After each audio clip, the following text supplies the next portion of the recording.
윤성원입니다. 이런 날이 옵니다. 드디어. 보이십니까? 뒤집혀져 있네. 삼성 갤럭시 북 고입니다. 그리고 삼성 갤럭시 탭 S7 FE 두 제품을 광고하게 되었습니다. 촬영 기준일 당시로 아직 출시도 안 된 삼성의 제품입니다. 다른 영상에서도 말씀드렸지만 저의 오랜 꿈이었어요. 아직 출시되지 않은 제품을 제가 써보는 거, 그리고 리뷰해볼 수 있다는 거. 감개무량합니다. 이 모든 영광을 삐쭈님께 모두 여러분 덕분이죠. 각 제품 하나씩 외관과 스펙을 간단하게 살펴보고 이 두 제품 간의 연동성, 요즘 삼성에서 갤럭시 기기 간의 연동성을 굉장히 많이 업데이트를 하고 있죠. 그래서 연동성 활용해서 애니메이션 작업까지 다른 별도의 프로그램 없이 순수히 갤럭시 에코시스템만을 활용해서 애니메이션 작업용으로 세팅을 해서 작업을 한번 하는 모습까지 보여드리도록 하겠습니다. 일단 갤럭시 북 고입니다. 혹시 이 제품에 대한 소식을 들으신 분들은 아시겠지만 조금 특이한 점은 모바일 칩셋이 탑재가 된 제품이에요. 그래서 일반적인 윈도우랑은 좀 다른 점이 있습니다. 쉽게 말하면 일반적으로는 64비트 프로그램이 호환이 안 된다고 하고 나중에 업데이트를 통해서 64비트 프로그램까지 호환되도록 업데이트를 한다고는 하고 있는데 아직까지는 호환이 되지 않는, 아예 지원을 하지 않는 프로그램들도 많이 있습니다.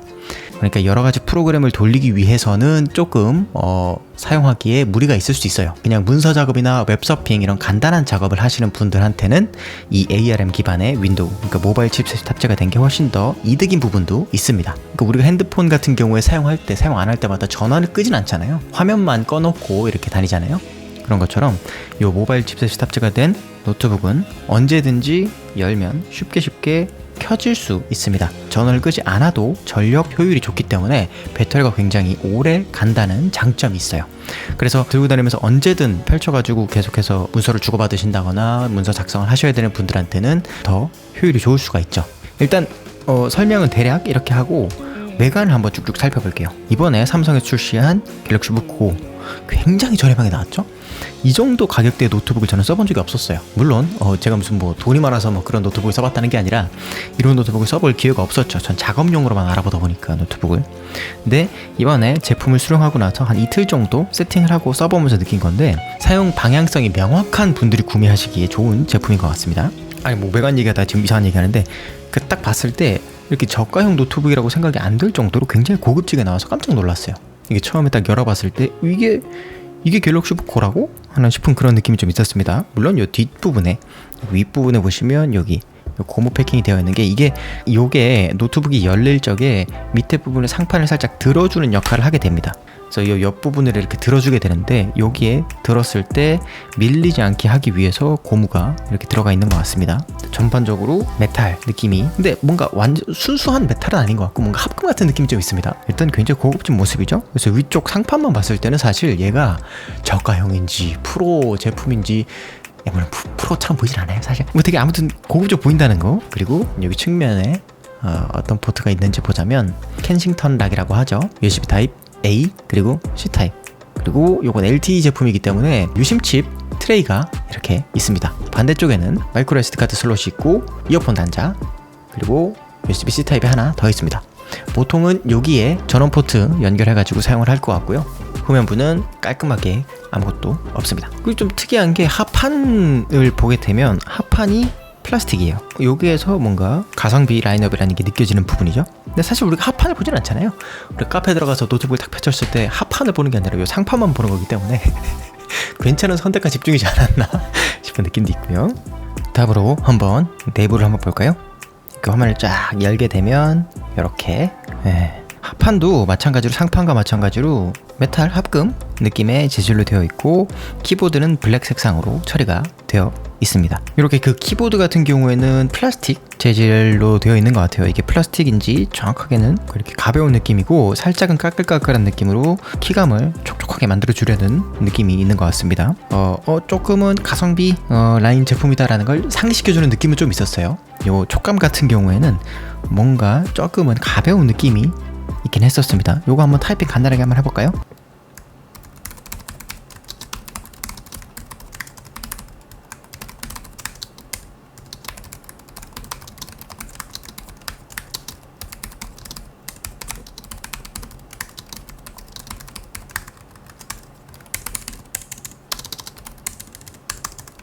또 키보드를 사실 키보드를 최근에 여러 개를 사면서 막 그런 거 있잖아요. 막 휴대성이 강조된 반으로 접히고 막 이런 제품들까지 써보면서 진짜 저렴한 제품부터 조금 비싼 제품들까지 여러 개 써봤는데 이 키보드 키감은 사실 나쁜 편은 아닙니다.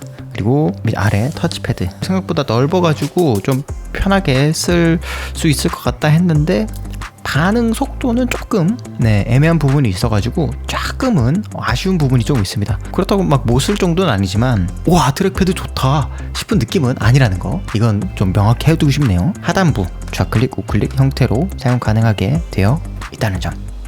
그리고 여기 디스플레이 쪽을 보면 아무래도 TN 패널이 탑재가 되어 있다 보니까 요 시야각이 조금 좋은 편은 아니에요. 그래서 이렇게 너무 또 이렇게 위에서 아래로 내려보는 각도가 되다 보면 확실하게 화면이 잘 안 보이는, 그러니까 화면이 허옇게 뜨게 되는 그런 현상이 있는데, 이게 근데 재밌는 게 뭐냐면 이 힌지 부분이 180도 힌지예요. 그래서 완벽하게 뒤로 이렇게 들어 눕게 되는 힌지로 되어 있는데, 요게 조금 신의 한 수라고 저는 생각이 들었던 게, 무조건 책상에 앉아서 쓰는 게 아니라 내 무릎에 올려놓고 쓰는 경우라던가 뭐 그런 경우에 이 180도 힌지가 시야각을 확보하는 데 좀 도움이 될 거라는 생각이 들더라고요. 실제로 이제 제가 잠깐 앉아서 사용을 해볼 때 잘 안 보이네 싶어가지고 휙 뒤로 훨씬 더 제껴가지고 내가 잘 보이는 각도로 바꿔놓고 작업을 했었었는데, 이 180도 힌지가 탑재가 되면서 그 부분이 해결이 되면서 뭔가 신의 한 수지 않았나 개인적으로 이틀간 잠깐 써보면서 그 생각이 좀 들었어요. 그게 아니었으면 진짜 이 패널에 대한 정말 아쉬움이 정말 컸을 것 같습니다. 그리고 한 가지 또 재밌는 게 베젤 있잖아요. 이 베젤이 디스플레이보다 앞쪽으로 튀어나와 있어가지고 이렇게 노트북을 접었을 경우에 여기 안쪽에 가운데 사이에 검은색으로 마치 초코파이 속의 마시멜로처럼 이렇게 검은색 부분이 이렇게 자리를 하게 되는 걸 볼 수가 있습니다. 그래서 이 노트북을 열 때 일반적인 노트북을 여는 거랑 조금 느낌이 달라요. 두 개가 겹쳐져서 이 손끝에 느껴지기 때문에 조금 색다른 느낌이 든다는 점? 요런 점이 조금 차이점이 있었어요. 이거 좀 디테일한 얘기고. 네. 다음은 갤럭시북 고의 상세 스펙입니다. 퀄컴 스냅드래곤 7C가 탑재되어 있고 퀄컴의 아드레노 GPU가 탑재되어 있죠. 램은 4기가와 8기가, 저장장치가 64기가와 128기가, 무게는 1.38kg으로 가벼운 편이지만 울트라북 수준까지는 아닙니다. 다음은 갤럭시 탭 S7 FE. FE는 이제 많은 분들이 아시다시피 펜 에디션, 그래서 팬분들이 원하는 기능을 탑재했다고 해서 펜 에디션인데, 외관은 놀라울이 많지 S7 플러스랑 똑같습니다. 제가 지금 쓰고 있는 S7 플러스랑 외관상으로는 다를 게 없어요. 하드웨어적으로 조금 이제 차이점이 있는데, 스펙을 한번 살펴보자면 12.4인치 LCD 디스플레이입니다. 프로세서는 퀄컴 스냅드래곤의 750G가 들어가 있고, 램은 4기가와 6기가, 저장장치는 64기가와 128기가, 근데 마이크로 SD카드로 최대 1TB까지 추가가 가능합니다. 45W 고속 충전을 지원합니다. 그리고 소프트웨어적으로는 전혀 뭐 끝나는 한 것이 없습니다. 그냥 S7 시리즈에서 쓸 수 있는 것들 다 쓸 수 있어요. 세컨드 스크린부터 덱스 모드까지 지원을 하고, 뭐 굼락까지 설치가 가능하고, 삼성 노트, S7 시리즈 구매했을 때 사용할 수 있는 클립 스튜디오나 노트 쉘브, 캔바 뭐 이런 것들 다 사용할 수가 있다는 점. 그래서 굴락을 바로 설치를 해서 바로 또 커스터마이징을 해줬죠. 삼성은 확실히 가끔 이제 이렇게 신제품을 본다거나 또 오리지널로 쓰시는 분들의 탭 요 UI를 보게 되면 싶은 느낌이 있어요. 굿락이 없었으면 정말 굿락이 원 UI를 많이 먹여 살리고 있다고 생각을 합니다. 겔탭의 꽃은 아무래도 굿락으로 이렇게 내가 원하는 디자인으로 커스터마이징을 했을 때 진가가 발휘되지 않나 싶어요. 이번에 S7 FE 같은 경우에는 총 4가지 색상으로 출시가 되었죠. 그래서 제가 지금 받은 제품은 미스틱 그린 제품인데, 미스틱 그린, 미스틱 핑크를 포함해서 미스틱 실버와 블랙, 이렇게 총 4가지 색상으로 출시가 되어서 다양한 색상을 원하시는 분들한테는 좋은 선택지이지 않을까 싶어요. 사실 겔탭은 뭐 외관적으로 봤을 때 크게 달라진 점은 없어가지고 뭔가 설명드릴 건 없을 것 같아요. 요 카메라 부분이 조금 달라졌다는 점, 그리고 요 S펜 같은 경우가 에어 액션이 지원되지 않는다는 점, 그래서 얘가 충전식이 아니에요. 그래서 그냥 일반 S펜이라고 보시면 되고, 대신에 S7 플러스 시리즈와 비슷하게 요 부분에 부착을 해가지고 사용이 가능하다는 점, 그래서 겔탭 S7 플러스에서 쓰던 액세서리들이 그대로 다 호환이 된다는 점이 있습니다. 외관적으로는 요 정도만 살펴보면 될 것 같고, 다음은 갤럭시 에코 시스템. 퀵쉐어 많이 들어보셨죠? 퀵쉐어 같은 경우는 갤럭시 기기 간에 쉽게 파일을 주고받는 기능입니다. PC, 태블릿, 폰 종류 상관없이 전송이 가능하고 4.5기가짜리 영상을 기준으로 한번 전송 테스트를 해봤습니다. 4.5기가짜리를 전송하는데 1분 57초, 대략 한 2분 정도가 걸렸죠? 들리시나요? 브이로그 영상 제작이 좀 더 쉬워지는 소리. 최근에 업데이트를 통해서 노트북 같은 경우에는 플렉스 1세대 이온 1까지 해가지고 퀵쉐어 사용이 가능합니다. 다음은 스마트 스위치입니다. PC나 태블릿, 핸드폰을 바꿀 때 기존 환경 설정이나 필요한 데이터를 쉽게 옮겨주는 기능입니다. 사용법은 굉장히 간단한데 마이크로소프트 스토어에 들어가서 갤럭시북 스마트 스위치를 설치해주면 끝납니다. 두 기기에서 실행을 한 후에 한쪽은 받기, 한쪽은 보내기를 클릭하면 알아서 기기를 찾아서 전송을 시작합니다. 내가 원하는 자료만 선택을 해서 넘기는 것도 가능하고요. 삼성 PC가 아니더라도 스마트 스위치 기능을 사용할 수가 있고, 아이폰이나 아이패드의 데이터도 갤럭시 탭 또는 갤럭시의 폰으로 이동할 수가 있습니다. 인자한 삼성. 와우. 그리고 핸즈오프 기능입니다. 핸드폰에서 보던 화면을 탭으로 계속 이어서 사용하는 기능입니다. 폰에서 보던 영상을 탭으로 크게 보고 싶을 때, 폰에서 보기엔 화면이 너무 작을 때 이럴 때 사용을 합니다. 물론 그 반대도 가능하죠. 다만 삼성 인터넷 브라우저 내부에서 검색한 화면만 가능하다는 거. 꼭 삼성 인터넷뿐만 아니라 삼성 노트 같은 것도 연동이 됩니다. 또 이제 핸드폰에서 복사한 이미지나 텍스트를 탭으로 복사를 할 수가 있는데, 물론 당연히 반대도 가능하고요. 이게 완전 꿀팁이 하나 있어요. 우리는 언제나 카페를 가면 주문을 하고 한 가지 더 찾는 게 있죠? 와이파이. 핸드폰에서 비밀번호를 입력하고 나서 다시 태블릿에도 입력을 해줘야 돼요. 이럴 때 사용하면 이게 그렇게 편할 수가 없습니다. 핸드폰에서 복사를 할 적에 한 가지 꿀팁이 있는데, 그냥 복사를 하려고 하면 안 돼요. 복사 기능이 안 뜹니다. 근데 오른쪽에 눈을 켜서 비밀번호 보기를 활성화시키면 복사가 가능합니다. 그렇게 해서 복사를 하면 바로 태블릿에 붙여넣기가 가능하다는 점. 반대도 당연히 가능합니다. 다만 아쉬운 건 노트북과는 연동이 안 되니까 조금 아쉽죠? 다음은 세컨드 스크린. 제가 가장 자주 사용하는 기능입니다. 사용법은 굉장히 간단한데, 갤탭에서 상단바를 내린 다음 세컨드 스크린을 활성화시켜줍니다. 그 다음 노트북에서 윈도우 K를 누른 다음 갤탭 FA가 뜨면 그걸 클릭해주면 끝납니다. 참 쉽죠? 그 다음 갤탭의 S펜 기능을 활용해주기 위해서는 아래 하단에 이 디바이스의 마우스, 키보드, 터치 및 펜 입력 허용을 체크를 해주시면 끝납니다. 그러면 갤탭으로 펜 기능을 사용할 수가 있는 거죠. 윈도우 10 이상, 그리고 갤탭 S7 시리즈에서 활용이 가능합니다. 그러니까 S7, S7 플러스 또는 S7 FE 버전이 되겠죠? 복제 확장 모두 가능하며 무선 연결입니다. 그리고 와이파이 없이도 연결이 가능하다는 점. 가장 좋은 건 아무래도 S펜의 활용이 가능해진다는 거겠죠? 펜이 없는 노트북에, 그러니까 펜 기능이 없는 노트북에 갤탭을 연결해서 모니터 타블렛처럼 활용하는 것이 가능합니다. 그럼 이 기능을 활용해서 애니메이션 작업을 할 수 있을까요?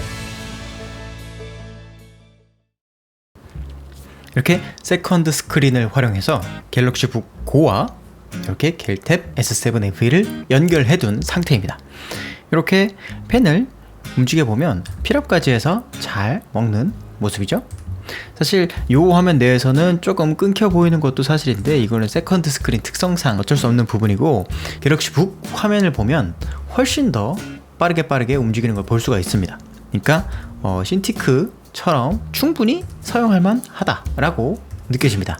물론 이제 완벽하게 막 이 세팅으로 어떤 애니메이션 한 편을 만들겠다 이런 부분은 조금 힘들겠지만, 간단한 작업 정도는 충분히 할 수 있을 것 같아서 한번 테스트를 해보려고요. 그래서 뭘 그려볼까요?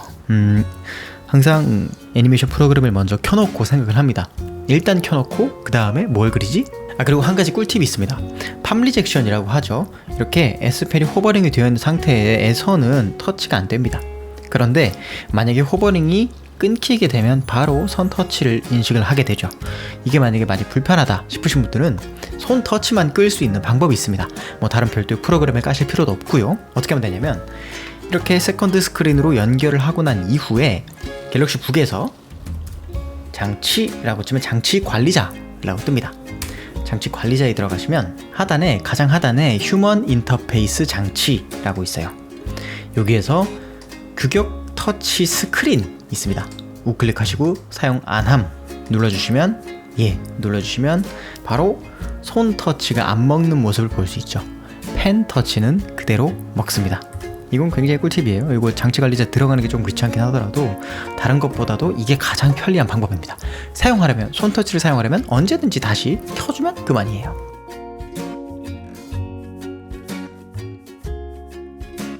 이렇게 해서 세팅을 완료하고 나서 작업을 한번 해볼게요. 뭐 간단한 작업이니까 1920 사이즈 말고 1280으로 아무래도 이 캔버스가 작으면 작을수록 조금 더 쾌적하게 작업을 할 수 있는 것이 사실이에요. 보시나요? 아까보다 조금 더 반응 속도가 빨라진 걸 느낄 수가 있습니다. 캔버스 크기가 생각보다 중요해요. 한 장 한 장 이미지가 쌓이는 거기 때문에 한 장 한 장 이미지가 크면 클수록 렉이 더 걸리겠죠. 그래서 간단하게 물폭탄? 물풍선 같은 거? 그러니까 그냥 이런 여러 가지 효과들을 한번 주면서 테스트를 한번 해볼게요. 애니메이션에서 이것저것 효과들을 만드는 게 또 굉장히 재밌습니다. 이렇게 물풍선이 이렇게 있으면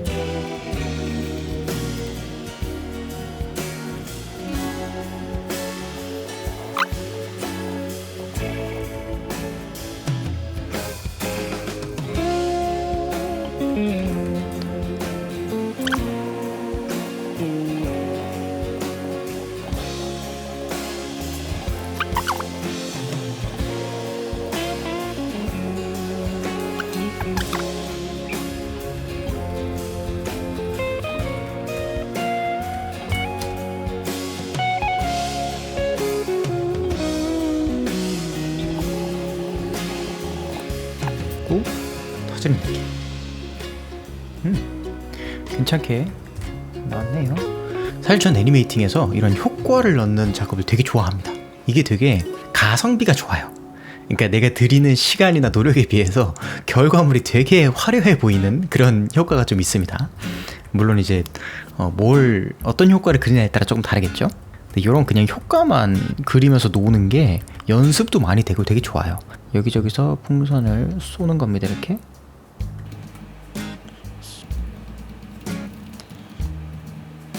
어차피 지금 이렇게 겹쳐도 상관없어요. 어차피 타이밍 나중에 수정해 줄 거니까 이번에는 안 터지는 거죠.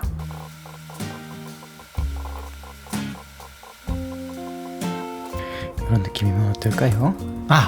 또 그리고 한 가지, 이건 제가 노트북마다 다른데 혹시나 세컨드 스크린으로 연결을 하고 나서 키보드가 좀 이상해졌어 라고 느끼시는 분들이 있다면 마찬가지로 윈도우 키를 누르신 다음에 키보드라고 검색하시면 제어판에 키보드가 뜹니다. 그리고 재입력 시간이 있습니다. 이게 길게로 되어 있어요. 이게 세컨드 스크린을 연결하면 발생하는 버그입니다. 왠지 모르겠는데 어떤 노트북에선 발생을 하고 어떤 노트북에선 발생을 안 해요. 그러니까 정확히는 이제 윈도우에서의 문제겠죠. 예를 들어서 문서 작업을 하다가 지울 게 있어가지고 백스페이스를 꾹 눌렀는데 그전에는 꾹 누르면 꾹 바로 갔는데 갑자기 꾹 하고 지워지는 그럴 때가 있어요. 그럴 땐 요거 한번 확인해 보시면 됩니다. 이런 경우가 은근히 있더라고요. 종종 있어요. 이것도 효과가 잘 먹은 걸 볼 수가 있죠.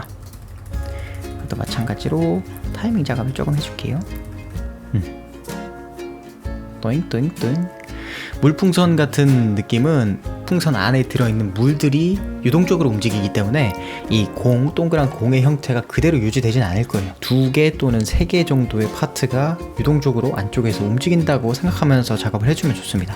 하나 더 추가해서 계속해서 한번 그려볼게요. 효과를 그냥 무작정 이렇게 그려보는 것도 연습이 굉장히 많이 됩니다. 취미로 이렇게 애니메이션 하다가 또 오랫동안 또 쉬신 분들은 다시 또 애니메이션 작업에 들어갈 때 손이 좀 굳는다고 느낄 수 있어요. 이제 손 사춘기 느낌처럼 이렇게 그냥 아무 효과나 잡아서 그려보는 것도 좋을 것 같아요. 이거는 여기에서 터지는 걸로 할게요.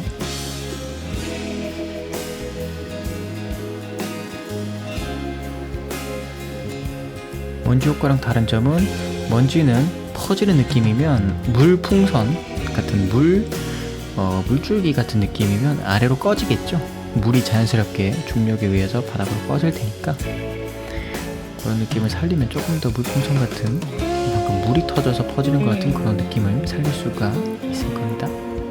또 이제 날씨가 요즘 워낙 덥잖아요. 지금 또 코로나 때문에 물놀이 같은 것도 못 가고 그래가지고 그러고 보니까 왜 무의식 중에 이 효과를 그렸는지 조금 알 것 같아요.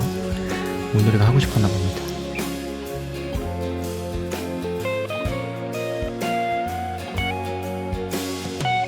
이번에 조금 위에서 터지게 해볼까요? 한번?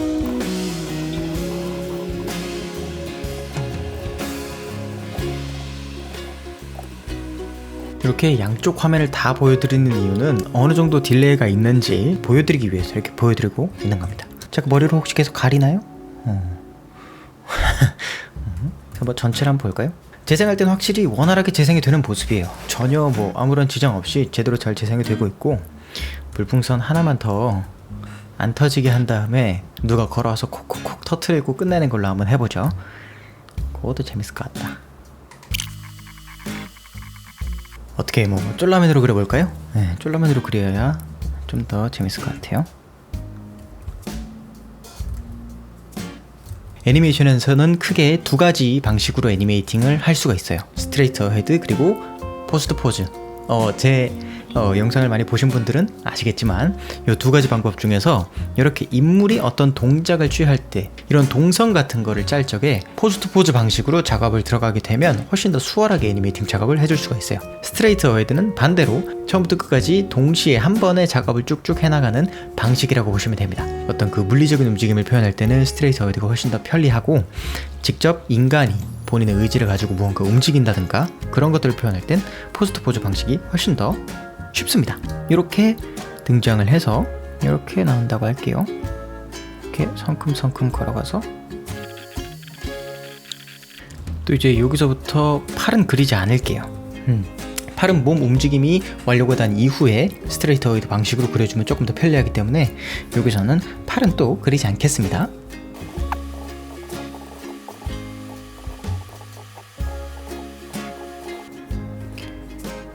이렇게 팔을 그릴 때는 손을 먼저 그려주고 그 다음 어깨와 손을 잇는 팔을 그려주면 훨씬 더 쉽게 작업을 할 수가 있습니다. 팔꿈치를 표현하는 게 어렵기 때문에 결국에 팔꿈치의 위치를 결정하는 어깨와 팔 사이, 어깨와 손을 먼저 그려주게 되면 팔꿈치 위치를 잡는 게 훨씬 더 편리하죠.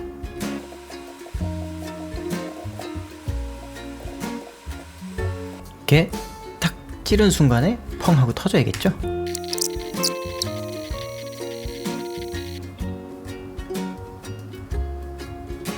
물풍선이 터지면 놀라겠죠? 윽 하면서 이렇게 손을 가리기도 하고 할 테고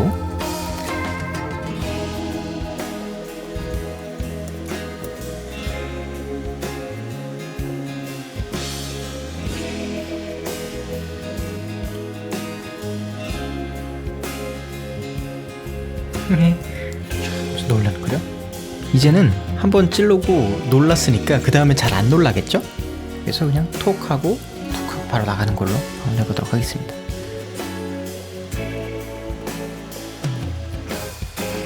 사실 엄청 간단한 걸 해보려고 그랬는데 이렇게까지 좀 디테일해질 줄은 몰랐어요. 하다 보니까 또 재밌으니까 하게 되네.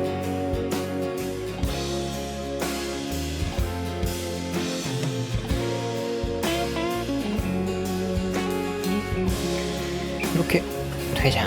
사실 걷기나 뛰기 같은 일상적인 동작이 어떤 큰 동작들보다 더 어렵긴 합니다.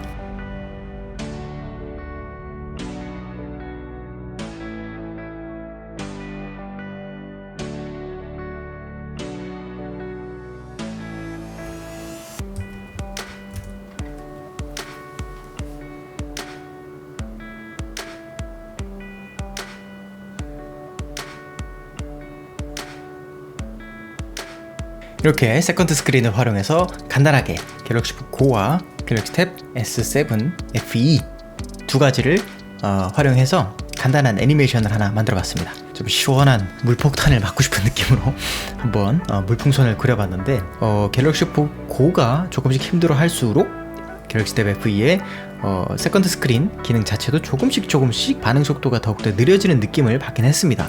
그래서 이 S펜 필기의 반응 속도 같은 경우에는 PC 성능에 영향을 조금 받는 것 같습니다.